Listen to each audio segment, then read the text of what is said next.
Hello everyone, hope all are doing well and welcome to the Quadri classes. तो दोस्तों, हमने पिछले लेक्चर में पढ़ लिया था कि हमारा आरबीआई क्या काम करता है, वो आरबीआई होता क्या है, वो उसका क्या काम है, उसके फंक्शंस क्या है, उसके कंपोजिशन क्या है, उसके कितने ऑफिशियल डायरेक्टर्स हैं, कितने नॉन ऑफिशियल हैं। ये सारा हमने पिछली वीडियो में कवर कर दिया था। आज के हमारे टॉपिक्स हैं क्रेडिट कंट्रोल मेजर्स देखना जो आरबीआई फॉलो करता है कमर्शियल बैंक्स को या फिर इशू करता है, ताकि फ्लुएंटली जो है हमारी इकोनॉमी वो वर्क कर सके। तो उसमें हमारे दो तरह के क्रेडिट कंट्रोल मेजर्स आते हैं।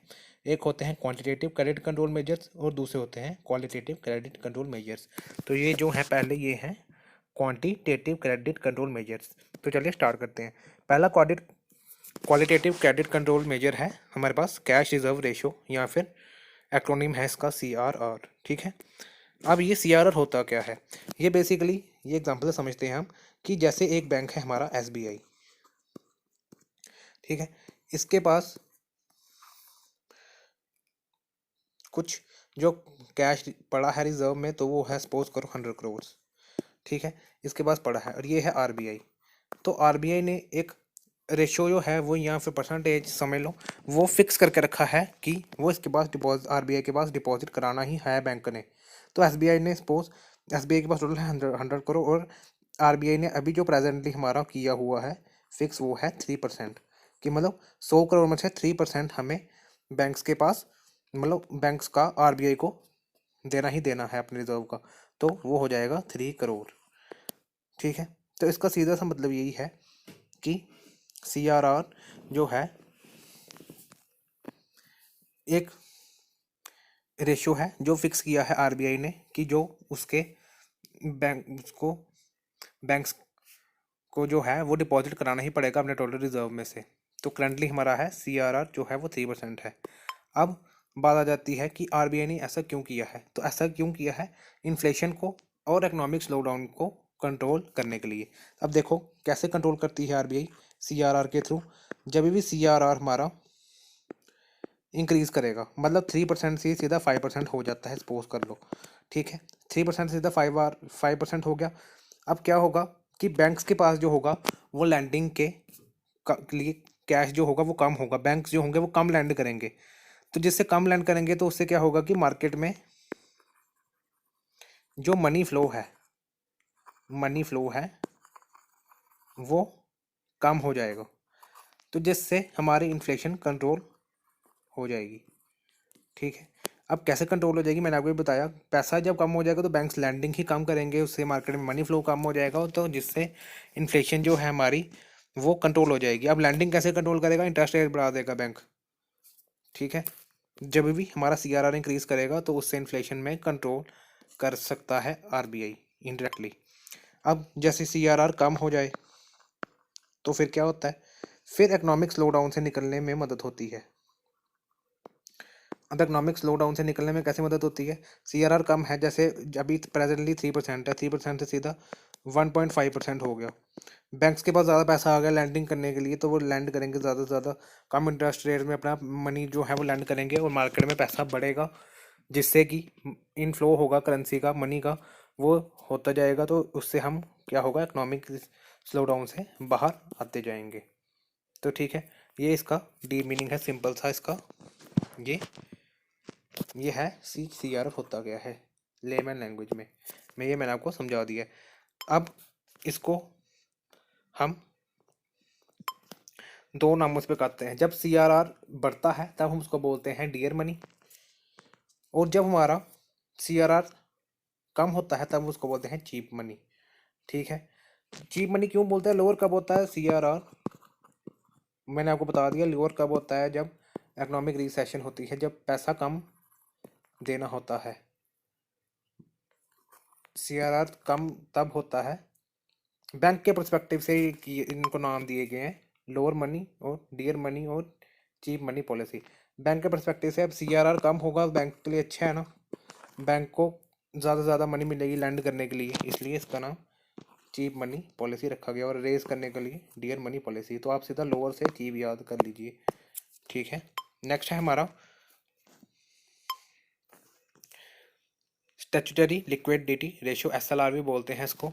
तो उसमें क्या था सीआरआर में कि बैंक्स को अपने रिजर्व का कुछ हिस्सा आरबीआई के पास जमा कराना पड़ता था। इसमें क्या था, बैंक को अपने पास ही, अपने अंदर ही, खुद ही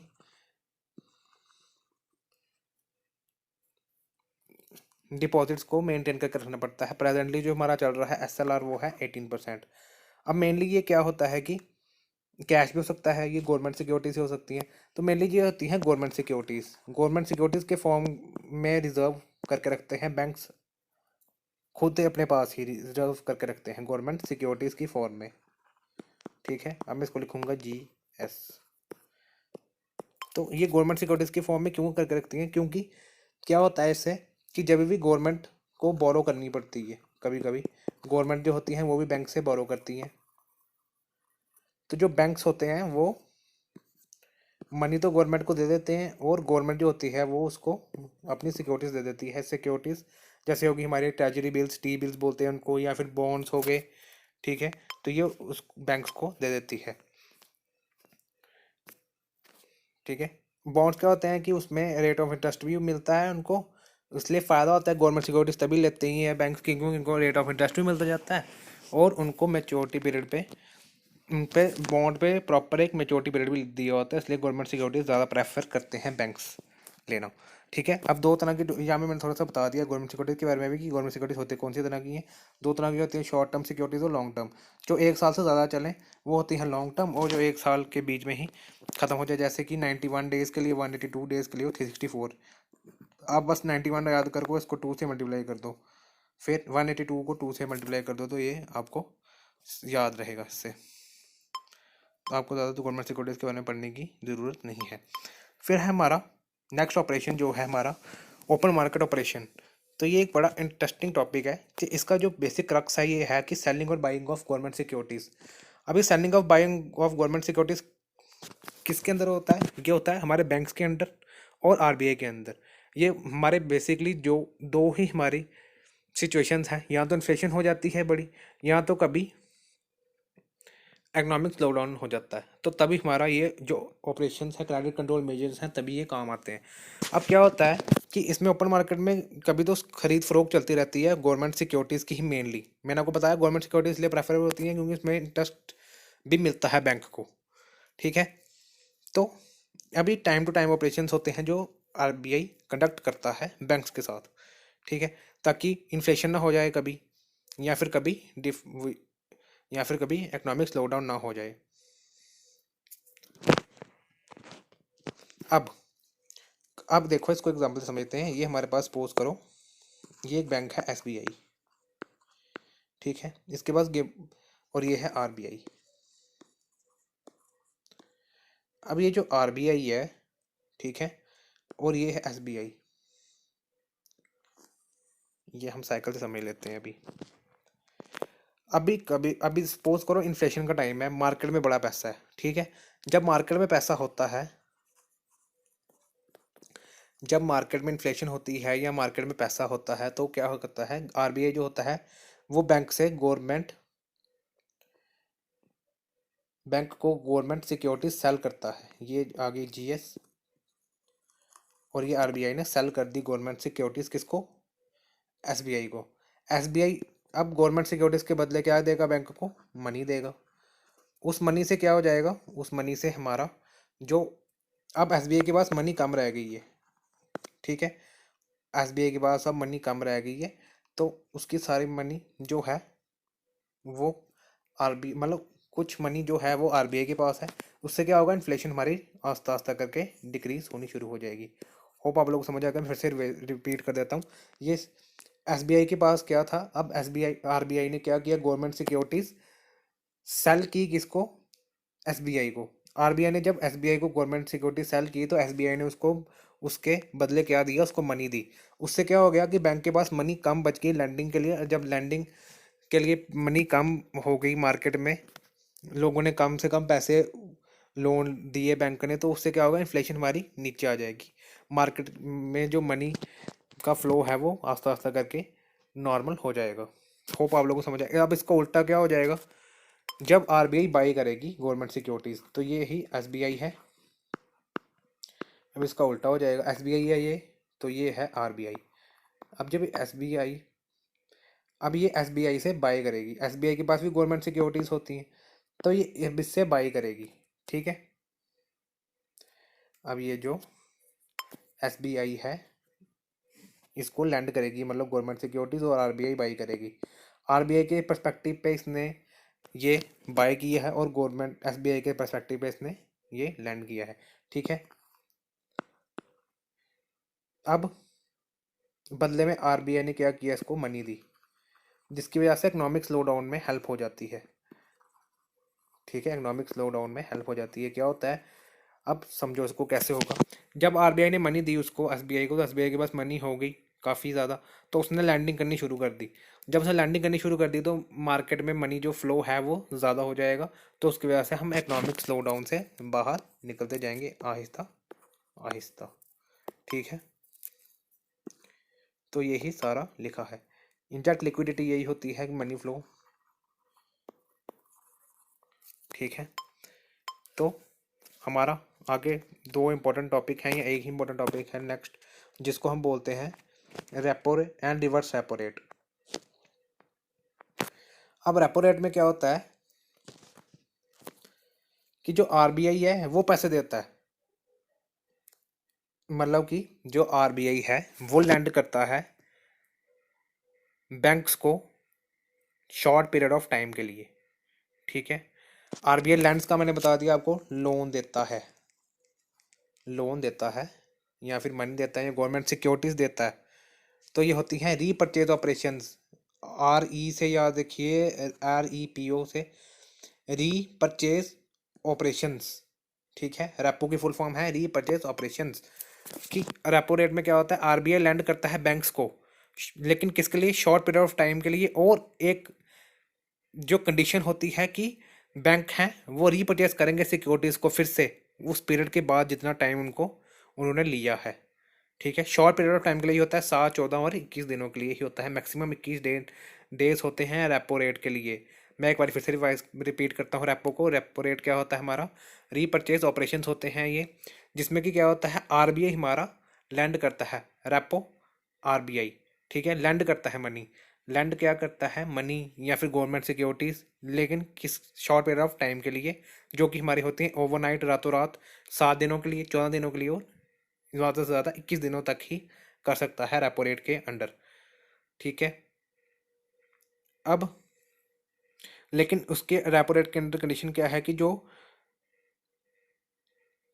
बैंक्स को अपनी जो उन्होंने अपनी सिक्योरिटीज लैंड की है या कुछ भी किया है उनको वापस लेना पड़ेगा शॉर्ट पीरियड ऑफ टाइम के लिए, जो भी उन्होंने पीरियड ऑफ टाइम डिसाइड किया है, या तो ओवरनाइट है, 7 दिन है, 14 दिन है, या फिर 21 दिन है। तो कंडीशन क्या रहती है, ये इंपॉर्टेंट है। कंडीशन हमेशा ये रहती है कि उनको उस टाइम के बाद वो सिक्योरिटीज़ फिर से रीपर्चेज करनी पड़ेंगी, तभी तो उसका नाम है रीपर्चेज ऑपरेशंस। ठीक है, तो इसे मैं ये बना देता हूँ, एग्जाम्पल से समझाते हैं। अब ये एक बैंक है, ये हमारे पास आ गया एक बैंक, ये हमारे पास आ गया बैंक एक, और ये आ गया हमारे पास आरबीआई। अब ये जो आरबीआई है ये लैंड करेगा मनी या फिर गवर्नमेंट सिक्योरिटीज बैंक को। ठीक है, और ये आ गया हमारा रेपो रेट। रेपो रेट के लिए की पॉइंट्स यही रहेंगे कि शॉर्ट पीरियड ऑफ टाइम के लिए हो सकता है, और लैंडिंग कौन कर रहा है इसमें, लैंडिंग कर रहा है हमारा आरबीआई, मतलब लोन कौन दे रहा है, हमारा आरबीआई रेपो रेट में। ठीक है, अभी जो प्रेजेंटली हमारा रेपो रेट चल रहा है वो चल रहा है 4%। ठीक है, अब नेक्स्ट है हमारा रिवर्स रेपो रेट।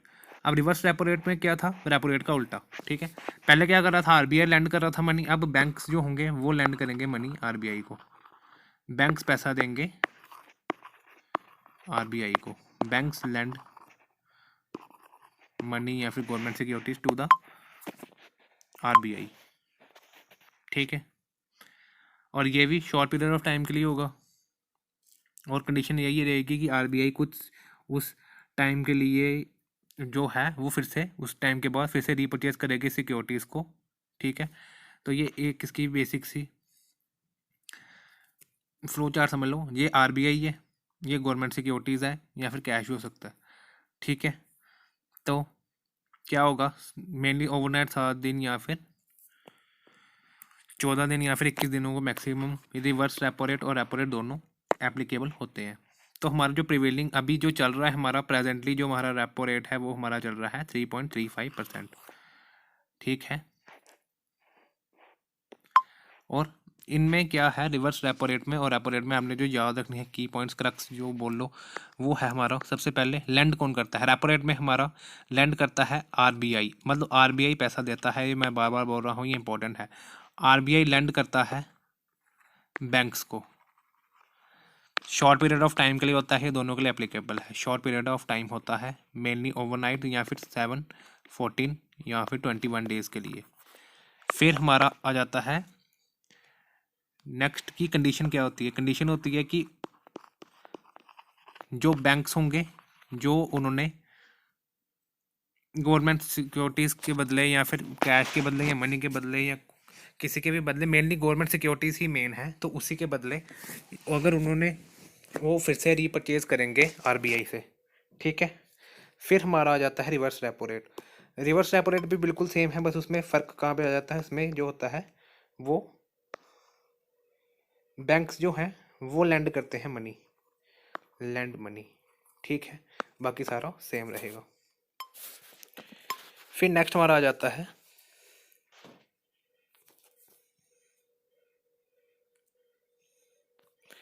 तो ये ऑपरेशंस क्यों चलाए हैं आरबीआई ने, एडजस्ट करने के लिए short time liquidity with bank under RBI liquidity adjustment facility.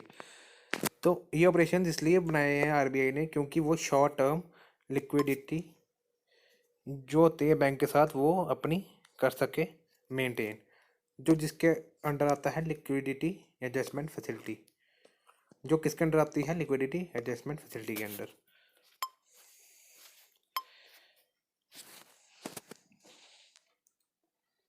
अब बैंक जो रेट पॉलिसी है तो वो रेट ऑफ इंटरेस्ट पे देती है, लेकिन लॉन्ग टाइम के लिए देती है। ठीक है, आरबीआई जिसमें लैंड करता है money for longer period. Repo rate में क्या था, आरबीआई लैंड करता था मनी शॉर्टर पीरियड के लिए। तो मेनली हमारा रेपो रेट ही यूज़ होता है, ना कि बैंक रेट पॉलिसी यूज़ होती है। तो यहाँ पे यही है, lost importance as a policy instrument throughout the world and replace by repo rate. मैंने आपको पहले बता दिया कि रेपो रेट अब यूज़ होता है mainly, bank policy rate policy इतनी यूज़ या बैंक रेट पॉलिसी इतनी यूज़ नहीं होती, उसकी जगह रेपो रेट ही यूज़ होता है। और रेपो रेट स्टार्ट कब हुआ था, 1992 में, और 1996 में हमारा 1996 में हमारा रिवर्स रेपो रेट आया था। मेनली जो आरबीआई यूज़ करता है रेपो रेट फॉर, वो करता है मतलब रेपो टर्म है। ठीक है, रेपो टर्म मतलब कि वो रिवर्स रेपो के लिए भी है और रेपो के लिए भी है, दोनों के लिए। तो वो मेनली 14 दिनों के लिए ही करता है। क्वेश्चन आ सकता है कि आरबीआई मेनली कितने दिनों के लिए रेपो टर्म को यूज़ करता है, तो वो मेनली 14 दिनों के लिए ही होती है। फिर हमारा आ गया मार्जिनल स्टैंडिंग फैसिलिटी। ये एक इमरजेंसी फैसिलिटी है जो आरबीआई प्रोवाइड करता है, जिसमें कि आरबीआई हमारा लैंड करता है मनी बैंक को, जो कि इमरजेंसी में होते हैं, मतलब कि जो बंद उनके कगार पे हो जाते हैं, जिनके एम्प्लॉयज़ स्ट्राइक पे आ जाते हैं, जिनके पास पैसे नहीं है देने को आगे। मतलब कि एक बैंक जो है हमारी, एक ये भी एक वो बिजनेस की एंटिटी है।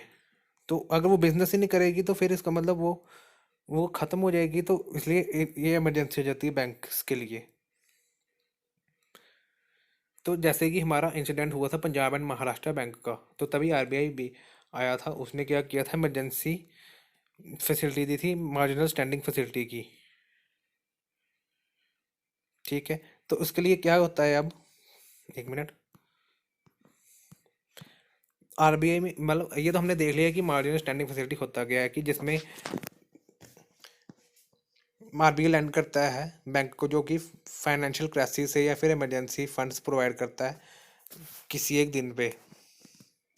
अब क्या है, जो बैंक है वो क्या कर सकता है, लैंड तो करेगा मनी, तो किसके भरोसे किसके बदले करेगा, तो उसके लिए बैंक को जो होता है वो गवर्नमेंट सिक्योरिटीज अपनी भेज देता है, जो उसकी एसएलआर के अंडर होती है। ठीक है, और अपने लोन्स को और जो लोन्स उसको आरबीआई ने दिए होते हैं उसको लिमिट करता है। ठीक है, तो अब हमारा नेक्स्ट आ गया क्वालिटेटिव मेजर्स। अब क्वालिटेटिव मेजर्स कौन से होते हैं? सबसे पहला है हमारा फिक्सिंग मार्जिन रिक्वायरमेंट्स।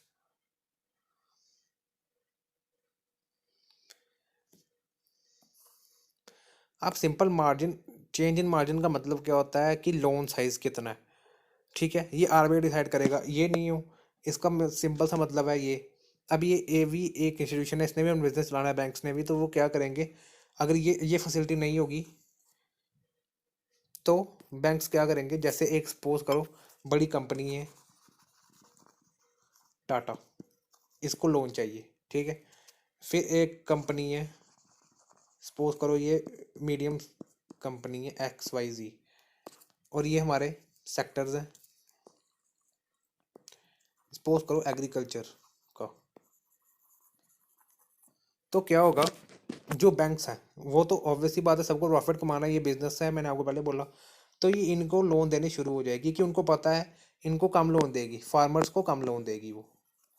तो जब वो फार्मर्स को कम लोन देने शुरू हो जाएगी तो क्या होगा, जो इनमें नीडी फार्मर्स होंगे, अब फार्मिंग जो होती है उसके लिए फर्टिलाइजर्स भी चाहिए हमें, फिर हमें सीड्स भी चाहिए, वो भी बहुत से चीज़ें चाहिए होती हैं। तो वो क्या करेंगे, उनको पता है कि अगर कभी इनकी क्लाइमेटिक कंडीशंस की वजह से कभी मानसून नहीं हुआ, या फिर अगर हो गया, ये तो प्रोबेबिलिटी पे डिपेंडेंट है एग्रीकल्चर का, लेकिन इनको पता है कि बड़ी बड़ी कंपनी जैसे टाटा होगी या कंपनी XYZ होगी, इन्होंने प्रॉफिट कमा रही है, ये आगे भी, इन्होंने आगे भी कमाते रहना, तो इन्हीं से हमें प्रॉफिट होगा, तो बैंक्स क्या करेंगे, इन्हीं को लोन देना शुरू कर देंगे, क्योंकि उनको पता हमें इनसे इंटरेस्ट अच्छा मिलेगा, हमें इनसे पैसा रुकेगा भी नहीं, मिलता जाएगा। एग्रीकल्चर सेक्टर में सपोज मैंने किया कि यहाँ पे उनको पता है कि अगर यहाँ पे कंपनी, अगर फार्मर हमें नहीं पे कर पाया, हमें लोन हमारा नहीं पे कर पाया पूरा का पूरा, तो फिर क्या होगा, तो यहाँ पे फिर एंट्री होती है आरबीआई की।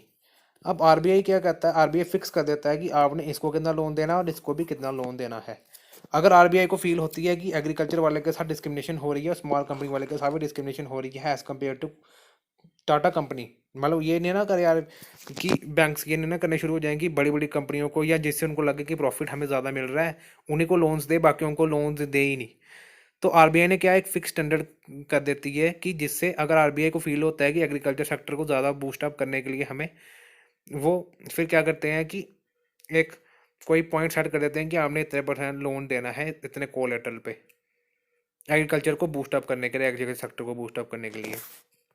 तो वही सेम यहाँ पे लिखा है कि जैसे एग्जांपल थे, मैंने आपको पहले भी देख के समझाया, एग्जांपल देख के समझाया कि RBI feels that more credit should be allocated to agriculture sector. Then it will reduce the margin and 85 to 90% of amount can be given as loan. ठीक है, तो सिंपल सा यही बोल रहा है, लोन साइज पर डिपेंडेंट है। मैंने आपको पहले बोला कि बड़ी बड़ी कंपनीज को वो ज़्यादा लोन नहीं देना शुरू कर दे, इसलिए ये मेथड को यूज़ कर जाता है इंकरेज करने के लिए क्रेडिट सप्लाई को फॉर द नीडी सेक्टर, जो भी नीडी सेक्टर हो। जरूरी नहीं है, मैंने इसको एग्जांपल आपको एग्रीकल्चर की गई है तो एग्रीकल्चर के लिए ही होगा, स्मॉल कंपनीज भी हो सकती हैं, और डिस्करेज करना बड़ी बड़ी कंपनीज को जो जिनको नेसेसरी नहीं है। ठीक है, नेक्स्ट हमारा क्रेडिट कंट्रोल रेगुलेशन। तो इसमें क्या करता है हमारा आरबीआई, हमारा जो आरबीआई है वो हमारा कंट्रोल करता है मनी सप्लाई को।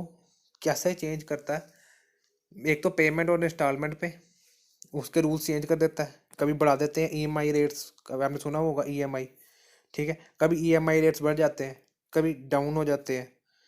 तो इसमें क्या होता है कि इससे आरबीआई को मदद मिलती है कि चेक करने में क्रेडिट का यूज़ कैसे हो रहा है और इन्फ्लेशन कितनी है कंट्री में, मतलब मनी का फ्लो ज़्यादा तो नहीं हो गया या फिर मनी का फ्लो कम तो नहीं है। ईएमआई, अब पेमेंट और इंस्टॉलमेंट में समझ लो कैसे कम ज़्यादा होगी, पेमेंट एंड इंस्टॉलमेंट। ठीक है, जब भी ईएमआई हमारी ज़्यादा होगी तो लोग प्रेफरेबली कम खरीदना पसंद करेंगे महंगी चीज़ को, क्योंकि उनके पास इतनी मनी नहीं होगी। ठीक है, तो जिससे हमारी इन्फ्लेशन जो है वो कंट्रोल में आ जाएगी। नेक्स्ट हमारा पॉइंट है सिलेक्टिव क्रेडिट कंट्रोल। इसमें सिलेक्टिव ट्रेडिंग कंट्रोल का मतलब है कि आरबीआई स्पेसिफिकली कहता है कि बैंक्स को कि उन ट्रेडर्स को लोन नहीं देना है कि सर्टन कमोडिटीज़ के। अब जैसे पिछले दिनों में क्या हुआ था कि प्याज की कीमतें जो है वो बढ़ गई थी, तो उसमें क्या था कि आरबीआई ने बोला कि लोन नहीं देना है ट्रेडर्स को स्पेसिफिक कमोडिटीज़ से। इससे क्या होता है कि जो उनको मदद मिलेगी होर्डिंग्स को और कमोडिटीज़ को यूज़ जो करेंगे मनी बोरोइंग फ्रॉम बैंक्स। ठीक है, अब समझो। अभी इसमें सिलेक्टिव क्रेडिट कंट्रोल में क्या है, जैसे हमें पता है ऑनियंस जो है, ऑनियन जो है वो महंगा हुआ था पिछले दिनों, तो आरबीआई आया वहाँ पे, उसको पता ऑनियंस के जो प्राइस हैं वो बढ़ गए हैं, तो ऑनियन के जब प्राइस बढ़ गए थे तो उसकी होर्डिंग शुरू हो जाती है, मतलब कि वो डंप करने शुरू हो जाते हैं कि उनको पता है कि अभी हम खरीद लेते हैं, बाद में जब इसके रेट बढ़ेंगे तब हम इसको उसी महंगे दाम पे बेचेंगे और प्रॉफिट कमाएंगे। तो क्या हुआ, जब इन्होंने ऑनियन के प्राइस बढ़ गए तो आरबीआई ने इसके जो ट्रेडर्स थे, ऑनियन ट्रेडर्स थे जिनके गोदामों में ऑनियन पड़ा हुआ था, उनको बोला कि आरबीआई ने बोला कि उनको लोन नहीं देना है, जिससे कि क्या होगा कि ये ट्रेडर्स अब आगे ऑनियन नहीं खरीद पाएंगे। ठीक है, नहीं खरीद पाएंगे ये, और जिससे कि वो होर्डिंग्स मतलब कि वो जमाखोरी ना कर सके ऑनियंस की। तो ये एग्जांपल थी इसकी सिलेक्टिव क्रेडिट कंट्रोल की। फिर हमारा क्रेडिट रेशनिंग। अब क्रेडिट रेशनिंग क्या होता है, ये सिम उसी का जैसा है कि अनवांटेड सेक्टर्स को कम लोन दिया जाए और जिसको ज़रूरत है उसी को हमारा लोन मिलना चाहिए। This method fixes credit amount to be granted. This can help in lowering banks credit exposure to unwanted sectors. Unwanted sectors को इतना बैंक नहीं लोन दे जितना क्रेडिट सेक्टर को दे या फिर नीडी सेक्टर्स को दे।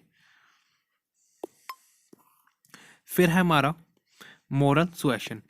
तो इसमें क्या होता है, जो हमारा आरबीआई है वो वेरियस इनफॉर्मल मेथड्स होते हैं यूज़ करता है कमर्शियल बैंक्स के साथ कम्युनिकेट करने में, ताकि तो कम्युनिकेट करने के लिए या फिर उनको समझाने के लिए कि वो पर्टिकुलर मैनर में काम करें, जो उसकी गाइडलाइंस हैं उसका प्रॉपरली पालन करें। ठीक है, अब आरबीआई इनको इन्फ्लुएंस कैसे करता है बैंक्स को, via direct. RBI tries to influence banks via direct meetings. Direct meetings करती है आरबीआई के ऑफिशियल्स और बैंक्स के चेयरमैन्स, फिर कॉन्फ्रेंस के ज़रिए, मीडिया स्टेटमेंट्स के ज़रिए और एक्सेट्रा। इसी के साथ हमारा आरबीआई का टॉपिक ख़त्म होता है। होप आप लोगों को समझ आ गया होगा। Hit subscribe button and like our video. ठीक है, और हम जल्द ही इसकी एमसीक्यू सीरीज़ लाएंगे इस टॉपिक की, और आज हमारा रोल ऑफ आरबीआई कंप्लीट हो गया है, तो इसकी जल्द ही एमसीक्यू सीरीज़ आपको मिल जाएगी।